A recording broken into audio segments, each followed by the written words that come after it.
सीनों में है हमारा, मुमकिन नहीं मिटाना नामो निशा हमारा। अल्लाहुम्मा सल्ली अला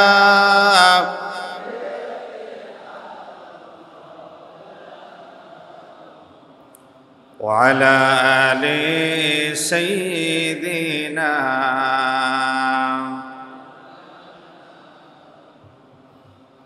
বাবুল ইসলাম চট্টগ্রামের বন্দরটিলা হযরত আলী শাহ রহমাতুল্লাহ আলাইহি এই সুপ্রসিদ্ধ মসজিদের প্রতিকূল পরিবেশে বৃষ্টি বাদলকে উপেক্ষা করে যারা আল্লাহ তাআলার নির্দেশকে শিরোধার্য করে আল্লাহর ঘর মসজিদে সমবেত হয়েছেন, রব্বে করিম আমাদেরকে সুস্থতার সাথে আল্লাহর গোলামিতে হাজির দেওয়ার তৌফিক দিয়েছেন, বাছাইকৃত বান্দাদের কাতারে শামিল করেছেন। আমরা আল্লাহর শেখানো ভাষায় দরাজ দিলে হীনমন্যতা দুর্বলতা জেড়ে ফেলে রব্বে করিম যেন আরশ আজিমে খুশি হয়ে যায়। সকলেই সমস্বরে উচ্চ আওয়াজে পড়ি আলহামদুলিল্লাহ। আলোচনার ধারাবাহিকতায় আমরা একটা গুরুত্বপূর্ণ বিষয়ের উপর আলোচনা শুরু করছি। গত 3 জুমা সেই বিষয়ের উপর কথা হয়েছে, আজকেও সেই বিষয়ে ইনশাআল্লাহ ধারাবাহিক সামনের দিকে আলোচনা চলবে। ধৈর্য ধারণের ক্ষেত্রসমূহ, কোন কোন জায়গায় ধৈর্য ধারণ করব এবং ধৈর্যের নবী করিম সাল্লাল্লাহু আলাইহি ওয়াসাল্লামের জীবনী থেকে তিনি কিভাবে ধৈর্য ধারণ করেছেন, সবর করেছেন, কোন পরিবেশে কিভাবে ধৈর্য ধারণ করতে হয়, আমরা সেটা জানার জন্যে, মানার জন্যে, বুঝার জন্য চেষ্টা করব বলি ইনশাআল্লাহ। ধৈর্যের ক্ষেত্রসমূহ আলোচনা করতে গিয়ে আমরা বলেছিলাম যুদ্ধক্ষেত্রে ধৈর্যের কোনো বিকল্প নেই। মানুষ যখন অত্যাচার নির্যাতনের মুখোমুখি হয় তখন অবশ্যই তার ধৈর্য ধারণ করতে হয়। নাম্বার 3, বালা এবং মুসিবতে আক্রান্ত হলে পরে মানুষকে ধৈর্য ধারণ করতে হয়।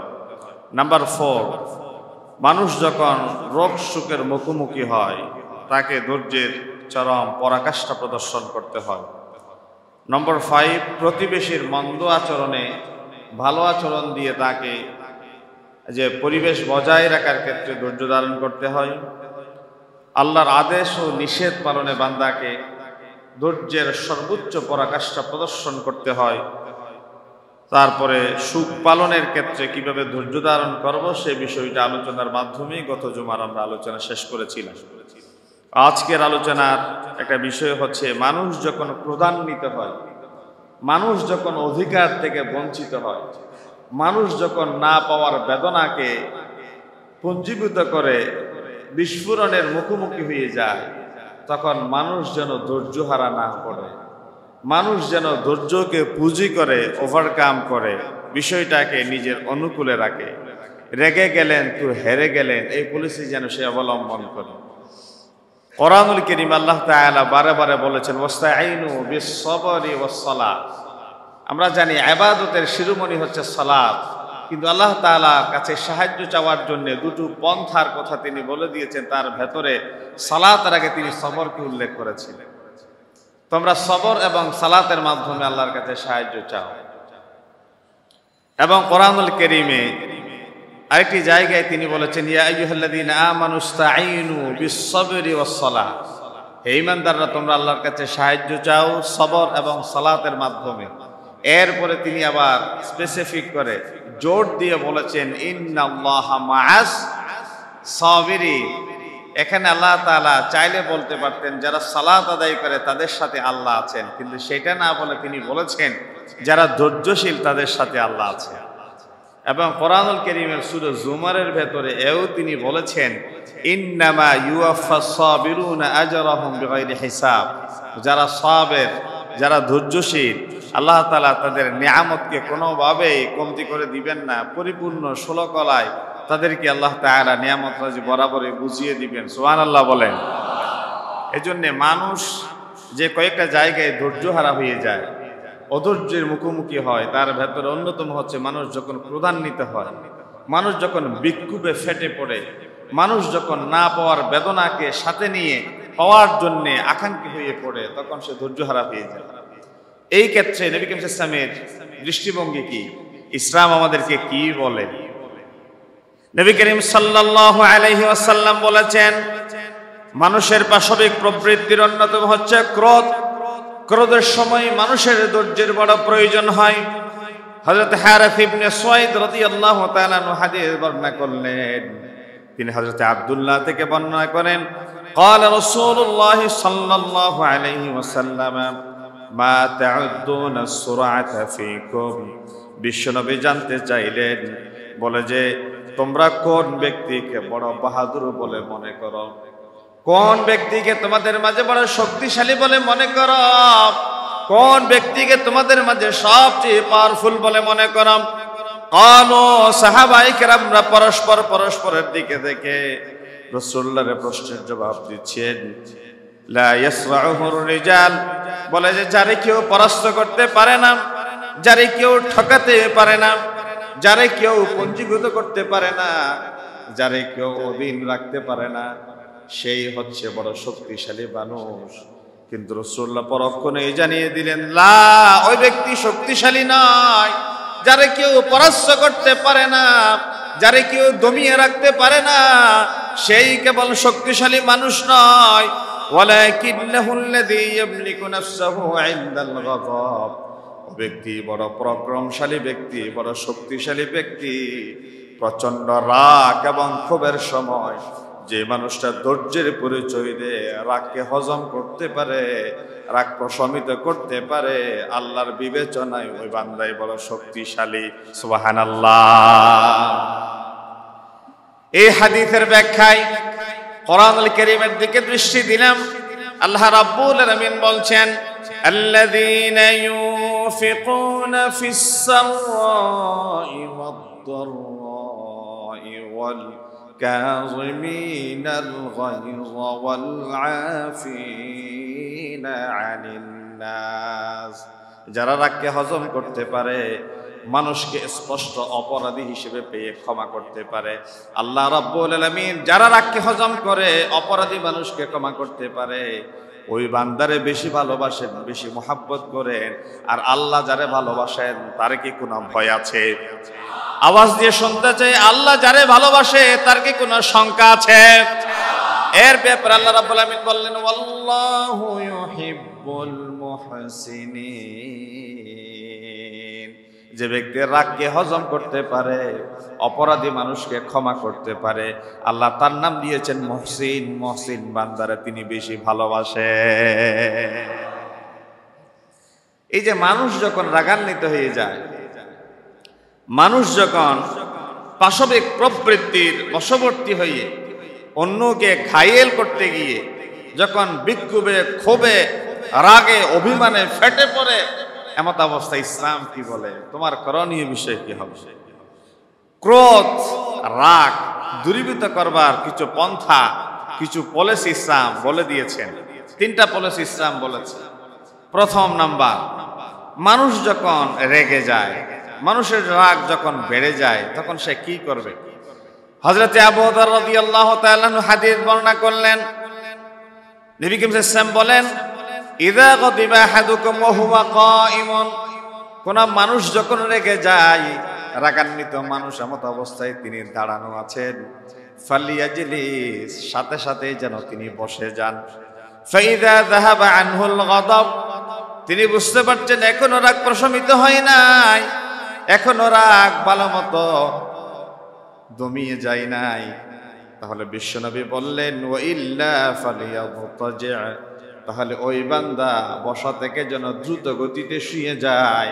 দাঁড়ানো ব্যক্তি যদি বসে যায়, বসে থাকা ব্যক্তি যদি শুয়ে যায়, আল্লাহ রাব্বুল আলামিন ওই বান্দার রাগকে পানির মতো সহজ করে দেয়। প্রথম পলিসি রাগ নিয়ন্ত্রণ করার। দাঁড়ানো ব্যক্তি বসে যাবে, বসে থাকা ব্যক্তি শুয়ে যাবে। এই হাদিসটা আপনারা পাবেন মুসনাদে আহমদের ভেতরে 21348 নাম্বার। মুসনাদে আহমদের 21348 নাম্বার হাদিসে দাঁড়ানো ব্যক্তি বসে যাবে, বসে থাকা ব্যক্তি শুয়ে যাবে। নাম্বার 2, মানুষ যখন রাগান্বিত হয়ে যায়, রাগ যখন অস্বাভাবিকভাবে বেড়ে যায়, তখন তিনি কথা বলতে থাকলে যেন তিনি নীরবতায় পালন করেন, নীরব হয়ে যান। তাও আমার বানানো কথা নয়, কোন মনীষীর কথা নয়, কোন বিজ্ঞান মনস্ক ব্যক্তির উদ্ভাবিত ব্যাপার নয়। হযরত ইবনে আব্বাস রাদিয়াল্লাহু তাআলা আনহু হতে বর্ণিত, নবী করিম সাল্লাল্লাহু আলাইহি ওয়াসাল্লাম থেকে তিনি হাদিস বর্ণনা করলেন, আল্লিমু, তোমরা জ্ঞান অর্জন করো, জ্ঞান শিক্ষা দান করো, ওয়ায়াসসিরু, দ্বীনের ব্যাপারটা মানুষের কাছে সহজ করে দাও, ওয়ালা তুআসসিরু, কঠিন করো না। দ্বীনের ব্যাপারটা যত করো সহজ করো, ইয়াসসিরু ওয়ালা তুআসসিরু, বাশশিরু ওয়ালা তুনাফফিরু, মানুষকে সুসংবাদ দাও, মানুষকে কষ্টের মুখোমুখি করো না। কারণ আল্লাহ রাব্বুল আমিন বলেন, ইউরিদুল্লাহু বিকুমুল ইউসরা ওয়া লা ইউরিদু বিকুমুল উসর। আল্লাহ রাব্বুল আমিন তোমাদের জন্য তার বিধানকে সহজ করতে চান, কোন বিধান তিনি তোমাদের উপর কঠিনভাবে চাপিয়ে দিতে চান না। কথা কার? আল্লাহ সহজ করতে চান। তারপরে তিনি বলেছেন যে তোমরা দ্বীনের ব্যাপারটা মানুষের কাছে সহজ করে দাও। ওয়াইযা গাযিবা আহাদুকুম ফালিয়াসকুত, আর তোমাদের ভেতরে কেউ যখন রাগ করবে, রেগে যাবে, তখন সে যেন চুপ হয়ে যায়। রাগ উঠলে পরে আমরা বেশি কথা বলতে চাই, তখন নবী করিম সাল্লাল্লাহু আলাইহি ওয়াসাল্লামের দৃষ্টিভঙ্গির দিকে খেয়াল করে আমাদের উচিত চুপ হয়ে যাওয়া, আওয়াজ বন্ধ করে দিয়ে। 3 নাম্বার, কোন মানুষ রাগকে সংবরণ করতে পারে না। তিনি অস্থির হয়ে পড়লেন, এমত অবস্থায় নবী করিম সাল্লাল্লাহু আলাইহি ওয়াসাল্লামের একটা হাদিস আমরা দেখতে পাচ্ছি, দোয়া পড়া। কি পড়া? দোয়া পড়া। হযরত সুলাইমান ইবনে সুরাদ হাদিস বর্ণনা করলেন রাদিয়াল্লাহু তাআলা আনহু। তিনি বলছেন, কুনতু জালিসান মা'আন নবী সাল্লাল্লাহু আলাইহি ওয়াসাল্লাম, একটা সময় আমরা নবী করিম সাল্লাল্লাহু আলাইহি ওয়াসাল্লামের সাথে একটা বৈঠকে ছিলাম। ওয়ারাজুলান ইয়াস্তাব্বানে, আমার নবীর সামনে দুজন মানুষ একজন আরেকজনকে প্রচন্ড রকমের গালিগালাজ করছিল। ফাআহাদুহুমা আহমাররা ওয়াজহুহু, গালি দিতে দিতে একজন মানুষের চেহারা লাল হয়ে গেল। ওয়ান্তাফাখাত আওদাজুহু, তার গর্দানের এই রগগুলো ফুলে উঠল, চেহারা লাল হয়ে গেল এবং তার গর্দানের রগগুলো ফুলে উঠল। মারাত্মকভাবে তিনি রাগ করেছেন, রেগে গিয়েছেন। ফাকাল আন-নবী সাল্লাল্লাহু আলাইহি ওয়াসাল্লাম, বিশ্বনবী দুইজন ব্যক্তির গালিগালাজের দৃশ্য দেখে রাগে ক্ষোভে প্রচন্ডতায় তার চেহারা লাল হয়ে গেল, গর্দানের রগগুলো ফুলে উঠল।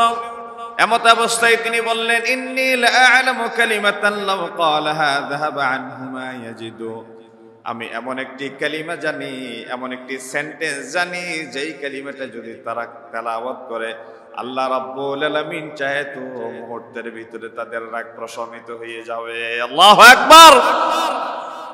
ইন্নী লা'আলামু কালিমাতান, আমি একটি কালিমা জানি। তারপরে তিনি বললেন, আউযু বিল্লাহি মিনাশ শাইতানির রাজিম, বলে যে কেউ যদি বলে বিতাড়িত মর্দু শয়তানের ওয়াসওয়াসা থেকে আমি পানা চাই, আল্লাহ রাব্বুল আলামিন মুহূর্তের ভিতরে ওই বান্দার রাগকে তিনি প্রশমিত করে দিবেন। ফাকালু লাহু, রাসূলুল্লাহর জবান থেকে এই কোরআনের আয়াতটা তেলাওয়াত শোনার পরে সাহাবায়ে কেরামরা ওই লোকদেরকে বলেন, ইন্নান নবিয়্য সাল্লাল্লাহু আলাইহি ওয়াসাল্লাম ক্বাল, ওই যে জগতের শ্রেষ্ঠ সোনার মানুষটা তোমাদেরকে দেখিয়ে বলেছে তারা যেন এই দোয়াটা পড়ে, তারা যেন এই আয়াতখানা তেলাওয়াত করে। বলে যে কি আয়াত? তাআউযু বিল্লাহি মিনাশ শাইতানির রাজিম, শয়তানের ওয়াসওয়াসা থেকে যদি তারা পানা চায়, আল্লাহ রাব্বুল আলামিন মুহূর্তের ভেতরে তাদের প্রচন্ড রাগকে তিনি হজম করার ব্যবস্থা করে দিবেন। এই হাদিসটা সহিহ বুখারীতে আছে, 3282 নম্বর হাদিস। সর্বশেষ, ধৈর্যের স্থান কেবল দুনিয়ায়।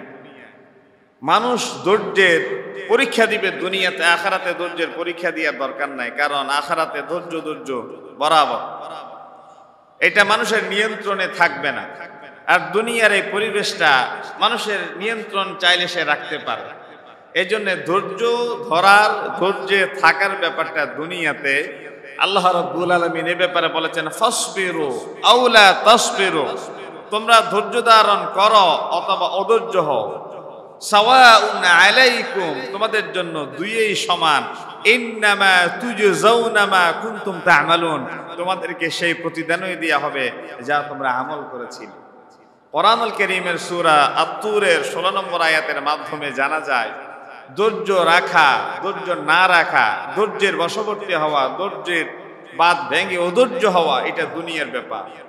কারণ পরকালে ধৈর্যের কোনো ব্যাপার থাকবে না, কারণ মানুষের নিয়ন্ত্রণে যা থাকে এ ব্যাপারে সে ধৈর্য কিংবা অধৈর্য হতে পারে।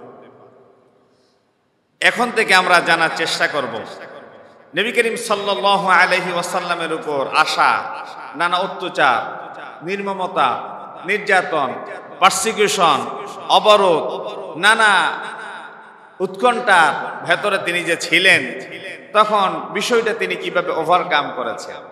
কারণ আমাদের আদর্শ, আমাদের নমুনা, আমাদের মেনে নেয়া, আমাদের আত্মসমর্পণ করার একটাই বিশ্বস্ত জায়গা, সেই জায়গার নাম হচ্ছে নবী মুহাম্মদুর রাসূলুল্লাহ সাল্লাল্লাহু আলাইহি ওয়াসাল্লাম। আমার নবী আঙ্গুলি তুলেছেন, চন্দ্র দ্বিখণ্ডিত হয়ে গিয়েছে। আমার নবী পা তুলেছেন, তিনি আরশ আজিমে চলে গিয়েছে। আমার নবী হ্যাঁ বলেছেন, হালাল হয়ে গিয়েছে। আমার নবী না বলেছেন, শরীয়তে হারাম হয়ে গিয়েছে। ঠিক কিনা?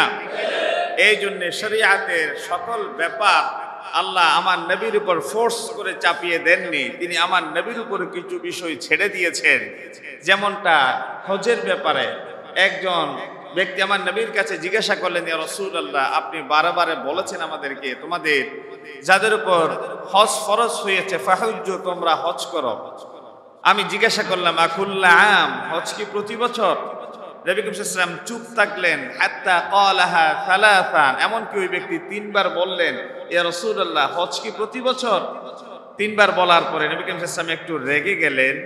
তারপরে তিনি বললেন, লাউ কুলতু নাম, আমি যদি তোমাকে তোমার প্রশ্নের জবাব এই মুহূর্তে হ্যাঁ বলে ফেলি, আল্লাহ তাআলা তোমাদের লাওয়াজাবাত, তোমাদের উপর ওয়াজিব হয়ে যাবে হজ প্রতি বছর, অর্থাৎ ফরজ হয়ে যাবে। ওয়ালা মাস্তাতা'তুম, তোমরা প্রতি বছর আল্লাহর ঘরে গিয়ে হজ করা তোমাদের পক্ষে সম্ভব হবে। যারুনি মা তারাকতুকুম, সুতরাং যে সকল বিষয় আমি তোমাদেরকে ছেড়ে দিই, তোমরা সে ব্যাপারে আমাদেরকে বেশি প্রশ্ন করো না। কারণ অতীতে অনেক কম পৃথিবীর ইতিহাস থেকে নিশ্চিহ্ন হয়ে গিয়েছে বাড়াবাড়ি করার কারণে, একে অপরের উপর জুলুম করার কারণে, বিকাসরাতি সুআলিহিম, বেশি মাত্রায় প্রশ্ন করার কারণে। সুতরাং বেশি প্রশ্ন করা যাবে না, জুলুম করা যাবে না, বাড়াবাড়ি করা যাবে না, একে অপরের উপর প্রাধান্য দিয়ে যাবে না। কারণ অতীতের কওমকে আল্লাহ তাআলা এই সমস্ত অপরাধের কারণে তাদেরকে পৃথিবী থেকে নিশ্চিহ্ন করে দিয়েছেন। তাহলে আমার নবী শরীয়তের শারে', সাহিবুল কোরআন, হামিলুল কোরআন, তিনি কোরআন নিয়ে এসেছেন। তিনি কোরআনকে আল্লাহ তাআলার পক্ষ থেকে ধারণ করেছেন। কোরআনুল কারীম হচ্ছে একটা লিখিত পাণ্ডুলিপি। এই যে কোরআনুল কারীম দেখতে পাচ্ছেন, এটা অনেকে বলে 6666টি আয়াত, কিন্তু এটার কম বেশ আছে। অর্থাৎ কেউ বড় আয়াতকে মাঝখানে ভাগ যেটা আছে সেটা দুটো ধরেছেন, কেউ একটা ধরেছেন। এভাবে করে কেউ বলেছেন 6275, কেউ বলেছেন 6200, কেউ বলেছেন 6466। যাই হোক, 6000 প্লাস মাইনাস যে কোরআনুল কারীমের আয়াত, এই যে কোরআনুল কারীম, এটাকে বলা হয় মাসহাফ। বলেন, এটাকে বলা হয় কি? মাসহাফ, অর্থাৎ পাণ্ডুলিপি। এই কোরআনুল কারীম আমার টেবিলে আছে, কোরআন সাজানো। কিন্তু আমার নবী যখন রাস্তা দিয়ে হেঁটে যেতেন, তখন আব্দুল্লাহর পুত্র মোহাম্মদ হেঁটে যেতেন না। এই যে 6000 প্লাস মাইনাস আয়াত, এই কোরআনুল কারীমের পূর্ণ সকল হুকুম হাকাম বিধিবিধান যেন জীবন্ত মানুষ হয়ে হেঁটে যেতেন। সুবহানাল্লাহ বলেন। এই জন্য কোরআনুল কারীমের মাসহাফ হচ্ছে হাতে থাকা কোরআন, আর জীবন্ত কোরআন হচ্ছে মুহাম্মদুর রাসূলুল্লাহ সাল্লাল্লাহু আলাইহি ওয়াসাল্লাম। মা আয়েশার কাছে জিজ্ঞাসা করা হলো, ও মা, আমার নবীর চরিত্র কেমন ছিল? মা আয়েশা ওই সাহাবীরা উল্টো প্রশ্ন করলেন, আমা করাতাল কোরআন, তুমি কি কোরআন পড়ো নাই নাকি? ওই সাহাবী বলেন, মা কোরআন পড়েছি। বলে যে কানা খুলুকুল কোরআন, আল্লাহ রাব্বুল আলামিন আমার নবীর চরিত্রকে বরাবর কোরআনের বানিয়ে দিয়েছেন। সুবহানাল্লাহ। কোরআন যেমন হুকুম আহকাম কিতাবের ভেতরে আবদ্ধ, আমার নবীর পূর্ণাঙ্গ জীবনী যেন আল্লাহ রাব্বুল আলামিন অবিকল জীবন্ত কোরআন হিসেবে জীবনে হাঁটার ব্যবস্থা করেছেন। সুবহানাল্লাহ। জীবন্ত কোরআন মুহাম্মদুর রাসূলুল্লাহ। আর এটা আল মুআজিজা আল খালেদা, স্থায়ী মুআজিজা।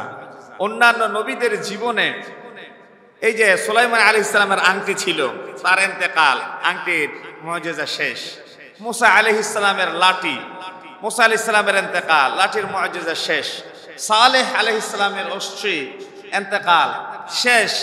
এভাবে করে ঈসা আলাইহিস সালাম, তিনি অন্ধ মানুষের চোখের উপর হাত বুলিয়ে দিলে দৃষ্টি ফিরে পেত, আর কুষ্ঠ মানুষের শরীরের উপর হাত বুলিয়ে দিলে রোগ ভালো হয়ে যেত। এখন যদি সারা পৃথিবীর সমস্ত পীর বুজুর্গরাও এক জায়গায় একত্রিত হয়ে কুষ্ঠ মানুষের শরীরে হাত মেসেজ করে, অন্ধ মানুষের চোখে হাত বুলায়, তারা কি কখনো কুষ্ঠ রোগ থেকে মুক্তি পাওয়া, চোখের দৃষ্টিশক্তি ফিরে পাওয়ার সম্ভাবনা আছে?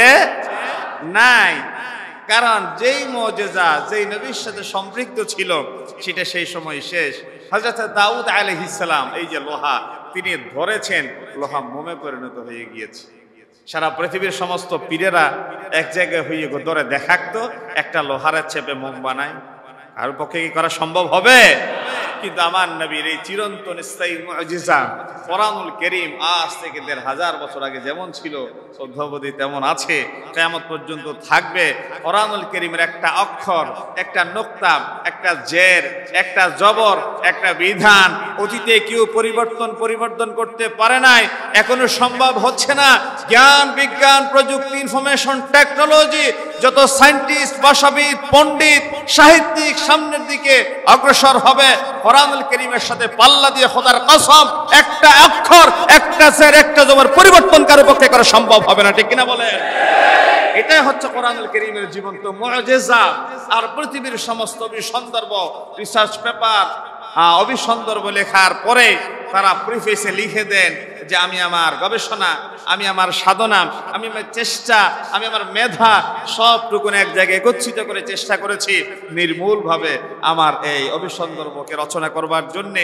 তারপরে মানুষ হিসেবে যদি কোনো ভুল ভ্রান্তি কারো দৃষ্টিগোচর হয়ে থাকে, আমাকে ইমেইলে, টুইটারে, ইনস্টাগ্রামে নির্দিষ্ট রিলায়েবল কোনো সোর্সের মাধ্যমে যদি আমাকে জানান, আমি অবশ্যই পরবর্তী সংস্করণে সেটা শুধরানোর চেষ্টা করব। কিন্তু একমাত্র ব্যতিক্রমী কিতাব, এক্সেপশনাল ডিভাইন বুক, দা হোলি কোরআনের শুরুতেই আল্লাহ রাব্বুল আলামিন বলে দিয়েছেন আলিফ লাম মিম। আলিফ লাম মিম।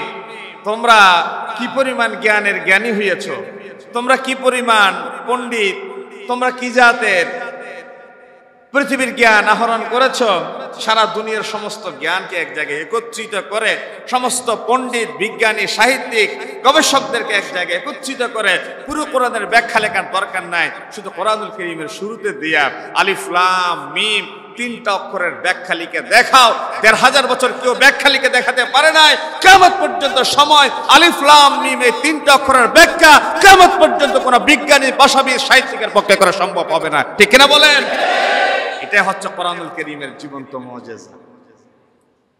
সেকেন্ড মুআজিজা, কোরআনুল কারীমের পরের আয়াতে আল্লাহ তাআলা বলে দিয়েছেন যালিকাল কিতাবুল লা রাইবা ফীহি, দিস ইজ দ্য বুক। এই সেই কিতাব যার ভেতরে কোনো সন্দেহ নাই, সংশয় নাই, দ্বিধা নেই।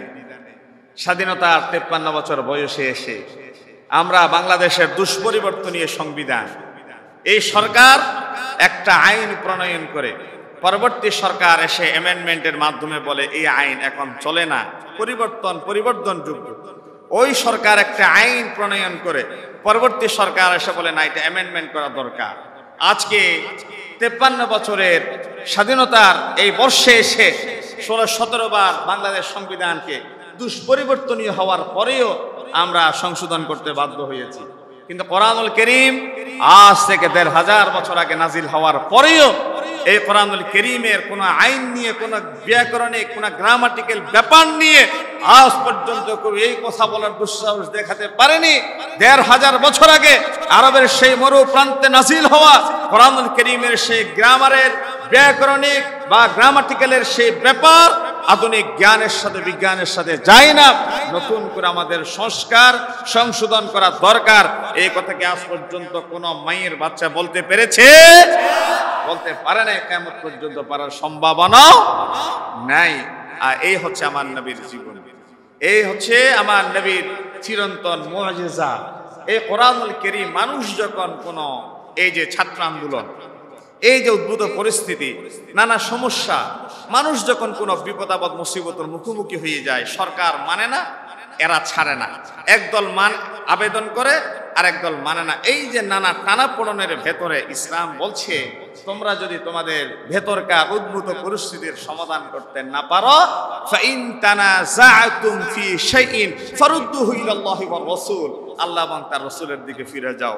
ইন কুনতুম তুমিনুনা বিল্লাহি ওয়াল ইয়াউমিল আখির, যদি তোমাদের আল্লাহর প্রতি ঈমান থাকে, পরকালের প্রতি বিশ্বাস থাকে। পৃথিবীর সকল উদ্ভূত পরিস্থিতির সমস্যার সমাধান আল্লাহ তাআলা এই কোরআনুল কারীমের ভেতর তিনি দিয়ে দিয়েছেন। তবে এই শর্ত যদি তোমাদের পূরণ হয়, আল্লাহর প্রতি ঈমান, পরকালের প্রতি বিশ্বাস। এখন কি আমাদের পরকালের প্রতি ঈমান নাই সেটাও বুঝি না, না কোরআন আমরা মানি না সেটাও জানি না, না হয় আমাদের কোরআনুল কারীম স্পষ্ট আমাদের টেবিলে, আমাদের ঘরে, আমাদের সামনে থাকা সত্ত্বেও কেন নানা এই উদ্ভূত পরিস্থিতির সমাধান হয় না, এটা আমাদের বুঝি আসে না। যদি কোরআনের প্রতি আমাদের বিশ্বাস থাকতো, আল্লাহ যে আছেন এই ব্যাপারে কি কোনো সন্দেহ আছে? এই কোরআনুল কারীম যে আল্লাহর পক্ষ থেকে নাজিল হয়েছে এই ব্যাপারে কি কোনো সন্দেহ আছে? তাহলে কোরআনুল কারীমের ভেতরে আমার আল্লাহ বলছেন, পরিস্থিতির সৃষ্টি হলে কোরআনের কাছে আসো। তাহলে এই জাতির মগজে কি পছন্দ ধরেছে তারা কেন কোরআন থেকে সমাধা বের করে?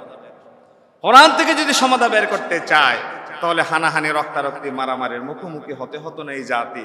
কারণ আজ থেকে ১৫০০ বছর আগে হাজরে আসওয়াদ নামক একটা পাথর, ছোট্ট একটা পাথর কে বসাবে এই নিয়ে বিরোধ দেখা দিল। সকলেই মিলে সিদ্ধান্ত নিল, আগামীকাল ভোরে খানে কাবায় যে ব্যক্তি প্রথম প্রবেশ করতে পারবে সে ব্যক্তি সমাধান দিবে এই পাথরটা কে প্রতিস্থাপন করবে। এর আগ পর্যন্ত সকলেই মিলে চাচ্ছিল যে এই গোত্র বসাবে, ওই গোত্র বসাবে, এই গোত্র বসাবে, কারণ এই পাথরটা যেই গোত্র প্রতিস্থাপন করবে সে হচ্ছে সবচেয়ে সম্মানিত গোত্র। কিন্তু নবী করিম সাল্লাল্লাহু আলাইহি ওয়াসাল্লাম সিদ্ধান্ত দিলেন না, সিদ্ধান্ত হবে আগামীকাল সকালে খানে কাবায় যে প্রথম প্রবেশ করতে পারবে তিনি পবিত্র মানুষ, তিনি সমাধান দিবেন।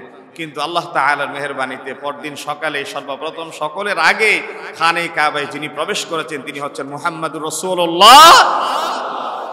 তিনি একটা সমতার বিধান জাতির সামনে স্পষ্টভাবে রেখা টেনে দিলেন, একটা রুমাল নিয়ে আসো। নিয়ে আসা হলো। রুমালের কয়টা কোনা?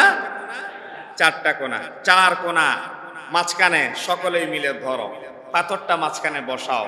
এই যে পাথরটা বসানোর মর্যাদা যেহেতু সকলেই পেতে চাচ্ছেন, তাহলে সকলে রুমালটা ধরেন, সকলেই জায়গা মতো বসিয়ে দেন। এখন কেউ এই কথা এককভাবে বলার সুযোগ পাবে না যে এই পাথরটা আমি নিজে বসালাম, আমি সম্মানিত হলাম। সকলেই ধরলেন, সকলেই সমভাবে মর্যাদার অধিকারী হয়ে গেল। সুবহানাল্লাহ বলবেন না? ইসলাম হচ্ছে সাম্যের কথা বলে, সমতার কথা বলে, স্বাধীনতার কথা বলে, ভ্রাতৃত্বের কথা বলে, ন্যায়ের কথা বলে, ঐক্যের কথা বলে। উদ্ভূত পরিস্থিতি সমস্যার সমাধান করবে। এই জাতির মাঝে শৃঙ্খলা যদি ফিরিয়ে আনতে চাও, কোরআনুল কারীমের কাছে আত্মসমর্পণের কোনো বিকল্প নাই। ঠিক কিনা বলেন? আজও সেই রাস্তা খোলা আছে। আসুন, হে তরুণ, কিসে তোমায় উদ্দীপ্ত করে? লেনিনের ভাঙা মূর্তি নাকি ইসলামের পুনর্জাগরণ? লেনিনের ভাঙা মূর্তি এই জাতির ভেতরে সমাধান দিতে পারে না। পুঁজিবাদীরা, সমাজতন্ত্রবাদীরা বহু আগে তারা আত্মসমর্পণ করে বঙ্গোপসাগর পাড়ি দিয়ে আত্মহত্যা করেছে। আজ এই জাতি যদি নতুন করে জাতির মাঝে শৃঙ্খলা ফিরিয়ে আনতে চায়, উদ্ভূত পরিস্থিতির সমাধান করতে চায়, তারা যেন আল্লাহর জমিনে আল্লাহর কোরআন দিয়ে তাদের মাঝে উদ্ভূত পরিস্থিতির সমাধান করার চেষ্টা করে। ঠিক কিনা বলেন? এই পথে যদি হাঁটেন, এই পথে যদি আসেন, আল্লাহর কসম ১৫০০ বছর আগের সেই সমস্যা আজকের সমস্যার চেয়ে মোটেই সহজ ছিল না। তখনকার মানুষ এখন থেকে আরো বেশি জাহেল ছিল, মূর্খ ছিল, অজ্ঞ ছিল। তারা যদি আমার নবীর সিদ্ধান্ত মেনে নিয়ে তাদের সমাজে শান্তি ফিরে পায়, তাহলে আজ দুনিয়া এত আধুনিক, মানুষ এত অ্যাডভান্স, আজকে এই দুনিয়ায় কোরআন মানার কারণে কেউ বিপদগ্রস্ত হবে, কেউ সমাজের সমস্যার মুখোমুখি হবে, এই কথা আমরা বিশ্বাস করতে পারি না। ঠিক কিনা বলেন? এই জন্য আমার নবীর জীবনী থেকে আমরা কথা বলতে চাই। যাবতীয় সমস্যার সমাধান নবীর জীবনী। নবী করিম সাল্লাল্লাহু আলাইহি ওয়াসাল্লাম কি কঠিন পরিস্থিতিতে কি সিদ্ধান্ত নিয়েছিলেন, আজকে শুধু একটা পয়েন্টের উপর কথা বলবো, বাকি কথা বলার সুযোগ নাই। আমি 11টা পয়েন্টের উপর ধারাবাহিকভাবে কথা বলবো। বিপদে ধৈর্য আমার নবী কিভাবে করেছেন, বিপদে ধৈর্য আমার নবীর জীবনে কিভাবে পাওয়া গিয়েছে, সেই 11টা পয়েন্টের উপর আজকে 1 নাম্বার পয়েন্ট। আমার নবী যখন মক্কার জমিনে স্রোতের বিপরীতে একদিকে চলে লাত মানাত উজ্জা হবলের পূজা, আরেক দিকে তিনি ডাক দিলেন লা শারিক এক আল্লাহর তৌহিদের পক্ষে। মানুষ আমার নবীকে নিয়ে ঠাট্টা করে, বিদ্রূপ করে, মুহাম্মদ এত ভালো ছেলে, জীবনে কোনোদিন মিথ্যা কথা বলো নাই, জীবনে কোনোদিন পাপ পঙ্কিলতার মুখোমুখি হও নাই, তুমি কেমনে অদৃশ্য আনসিন ইজ নাথিং, যা দেখা যায় না তা মানা নাই না, এমন একটা ব্যাপারের দিকে আমাদেরকে আহ্বান করছে। তারা আমার নবীকে নিয়ে ঠাট্টা করে, বিদ্রূপ করে। সমস্ত যুক্তি কৌশল ও আপোষ প্রস্তাব ব্যর্থ হওয়ার পর কুরাইশ নেতারা এখন আমার নবীর উপর সরাসরি নানা অত্যাচার করার সিদ্ধান্ত গ্রহণ করে। এমত অবস্থায় চক্রান্ত ষড়যন্ত্রের প্রথম পদক্ষেপ ছিল ঠাট্টা করা। নবী করিম সাল্লাল্লাহু আলাইহি সাল্লামের দিক থেকে লোকদেরকে ভিন্ন দিকে ফিরিয়ে নেবার জন্য কুরাইশ নেতারা বিদ্রোহ করে এই কথা বলে, মুহাম্মদ যেই কথা বলেন, মুহাম্মদ যেই স্লোগান দেন, মুহাম্মদ যেই দিকে আমাদেরকে আহ্বান করে, সেই কথা তো আমরাও বলতে পারি। মুহাম্মদ যে কোরআনুল কারীম তেলাওয়াত করে, কোরআনুল কারীমের ভিতরে যেই তথ্য আছে সেই তথ্য তো আমরাও দিতে পারি। কেউ একজন তারে জাদুবিদ্যা রাত্রিবেলায় শিখিয়ে দেয়, দিনের বেলায় তিনি আমাদেরকে পড়ে শোনান। আল্লাহ তাআলা কোরআনুল কারীমের ভিতরে সেই কথাও কোট করে দিলেন, ওয়া ইযা তুতলা আলাইহিম আয়াতুনা ক্বালু ক্বাদ সামি'না লাউ নাশাউ লাকুলনা মিসলা হাযা ইন হাযা ইল্লা আসাতিরুল আউয়ালিন। যখন তাদের নিকট কোরআনুল কারীমের আয়াতসমূহ তেলাওয়াত করা হয়, তখন তারা বলে কদ সামি'না, আমরা মুহাম্মদের কথা শুনেছি, ইচ্ছা করলেও আমরাও এরকম কথা বলতে পারি। এসব তো পূর্ববর্তীদের কিছু উপকথা ব্যতীত আর কোনো কিছু নয়। আচ্ছা বলেন, এই কোরআনুল কারীম কি পূর্ববর্তীদের ইতি কথা নাকি আল্লাহর কথা? কোরআনুল কারীমের ভিতরে কোনো সন্দেহ আছে? কোরআনুল কারীমের ভিতরে কি কোনো বানানো টুনানো গাল গল্প আছে? তারা বলে ইন হাযা ইল্লা আসাতিরুল আউয়ালিন, এটা তো প্রথম ব্যক্তিদের কিছু উপকথা, চাইলে আমরা বলতে পারি। এই আয়াতে কোরআনকে তাদের সেই পুরনো গাল গল্প বলে উল্লেখ করে এবং তারা নিজেরা চাইলে এই ধরনের কোরআন প্রকাশ বা প্রচার বা লিপিবদ্ধ করতে পারে বলে দম্ভুক্তি প্রকাশ করে। অথচ এরূপ একটি কোরআন বা তার মতো দুই একটি কোরআনের আয়াত বা একটা সূরা তাদেরকে নিয়ে আসার জন্য আল্লাহ তাআলা বারবার চ্যালেঞ্জ দিয়েছেন। তার ভেতরে সূরা আল বাকারা 23 এবং 24 নম্বর আয়াতে আমরা তো খুব ভালো করেই জানি, আল্লাহ রাব্বুল আলামিন বলেন, ১৫০০ বছর আগে যারা বলেছিল, আজকেও যারা বলতে চায় কোরআনুল কারীম আমাদের সমাধান দিতে পারে না, তাদেরকে আল্লাহ রাব্বুল আলামিন চ্যালেঞ্জ দিয়ে বলছেন, ওয়া ইন কুনতুম ফি রাইবিম মিম্মা নাযালনা আলা আবদিনা ফাআতু বিসূরাতিম মিন মিথলি। পুরো কোরআনুল কারীমের 114 সূরা আনার দরকার হবে না, 6600 প্লাস মাইনাস আয়াত আনার দরকার হবে না। কোরআনুল কারীমের সর্বকনিষ্ঠ একটা সূরা আছে, সূরা কাউসার। এই সূরা কাউসার নামক ছোট্ট একটা 3 আয়াত বিশিষ্ট সূরা নিয়ে আসার চেষ্টা করো। কবি লাবিদ বিন রাবিআ, কবি সম্রাট, তিনি চ্যালেঞ্জ গ্রহণ করলেন। তিনি বললেন, আমারে 6 মাস সময় দেয়া হোক। 6 মাস পরে যখন আরবের লোকজন তার কাছে গিয়ে সমবেত হয়, ডানে কাগজ ছেঁড়া, বামে কাগজ ছেঁড়া, সামনে কাগজ ছেঁড়া, পেছনে কাগজের স্তূপ হয়ে গেল। একবার এক কলম লিখেন, তিনি ছিঁড়ে ফেলে দেন, আরেক কলম লিখেন, ছুঁড়ে মারেন, আরেক কলম লিখেন, না হয় না। 6 মাস পরে আরবের সকল লোকজন তার সামনে গিয়ে যখন কোরআনুল কারীমের চ্যালেঞ্জ গ্রহণ পূর্বক একটা কোরআন নেওয়ার জন্য চেষ্টা করলেন, তিনি কোরআনুল কারীমের ছোট্ট সূরার প্রথম আয়াত তেলাওয়াত পূর্বক তিনি বলে দিলেন, ইন্না আ'তাইনাকাল কাউসার লাইসা হাযা মিন কালামিল বাশার। তিনি তো কবি ছিলেন, কবি সম্রাট ছিলেন। কোরআনুল কারীমের ছোট্ট সূরা কাউসারের প্রথম আয়াত তেলাওয়াতের পরে নিজের অপারগতা কাব্যিক ছন্দে তিনি জানিয়ে দিলেন। আল্লাহরে সাক্ষী রেখে বললাম, ইন্না আ'তাইনাকাল কাউসার লাইসা হাযা মিন কালামিল বাশার। পৃথিবীর কোন বাশার তথা মানুষের কালাম এই কোরআন হতে পারে না। আল্লাহু আকবার। এটা পৃথিবীর কোন মানুষের বানানো গল্প নয়। 6 মাস পরে তার অপারগতাটা তিনি প্রকাশ করে দিলেন। আল্লাহ তাআলা বললেন, যদি তোমরা পারো, কুল লা ইন ইজতামাআতিল ইনসু ওয়াল জিন, সমস্ত জিন এবং ইনসান এক জায়গায় একত্রিত হয়ে পুরো কোরআন নিয়ে আসো, পারে নাই। 10টা সূরা নিয়ে আসো, সূরা হুদে পারে নাই। একটা সূরা নিয়ে আসো, পারে নাই। সর্বশেষ তুরে বললেন একটা আয়াত নিয়ে আসো, পারে নাই। আজ আল্লাহ তাআলার চ্যালেঞ্জ কোরআনুল কারীমের ভেতর আছে না নাই? কোরআনুল কারীমের চ্যালেঞ্জ বরাবর আছে। পারলে কোরআন নিয়ে আসো, পারে নাই, পারবে না। 10টা সূরা নিয়ে আসো, পারে নাই, পারবে না। একটা সূরা নিয়ে আসো, পারে নাই, পারবে না। সর্বশেষ বলছে একটা অন্তত আয়াত নিয়ে আসো, ফালিয়াতু বিহাদিসিন মিসলিহি। তারা পারে নাই, আজও কেউ পারার সম্ভাবনা নেই। কারণ আল্লাহ তাআলা বলেছেন, ফাইল্লাম তাফআলু ওয়ালান তাফআলু, তোমরা যারা যদি না পারো কিয়ামত পর্যন্ত আমি আল্লাহ চ্যালেঞ্জ দিলাম আর পারার সম্ভাবনা। প্রিয় ভাইরা, আসুন, এ কোরআন আমার নবীর জন্য জীবন্ত মুআজিজা। কোরআন নিয়ে তিনি ধৈর্য ধারণ করেছেন, সবর করেছেন। ওয়াসবির আলা মা ইয়াকুলুন ওয়াহজুরহুম হাজরান জামিলা। নবীজি আপনাকে তারা ঠাট্টা করে, বিদ্রূপ করে, আপনি তাদের কথার মোকাবেলায় ধৈর্য ধারণ করেন এবং সুন্দর সুন্দর কথা দিয়ে জবাব প্রদান করেন। তাদেরকে উস্কে দেওয়া যাবে না, কারণ আপনি নবী যে সেটা যদি তারা বুঝতো, আপনার এই নূরের শরীরে তারা পাথর মারত না, গালি দিত না, এই মানুষটার উপর তারা আক্রমণ করে রক্তাক্ত করত না। কারণ আমার নবীর এই পবিত্র শরীর থেকে রক্ত জড়ালে এই জমিন যা জীবনের জন্য সেটা কোনো এই যে বৃষ্টি বাদল হলেও এই জমিন উর্বরতা ফিরে পাবে না, তারা ভালো করেই জানতো। এই জন্য আমার নবী আক্রান্ত হলে পরে কেউ না কেউ তাড়াতাড়ি দূরে গিয়ে কাছে রক্তগুলো, তারা রক্ত খাওয়া হারাম, কিন্তু আমার নবীর শরীর থেকে রক্ত জড়তে দেখলে সাথে সাথে হযরত ওমর অথবা অন্য কেউ গিয়ে রক্তগুলো গিলে খেয়ে ফেলতো। কারণ নবীর রক্ত যদি জমিনে জড়ে, এই জমিন কিয়ামত পর্যন্ত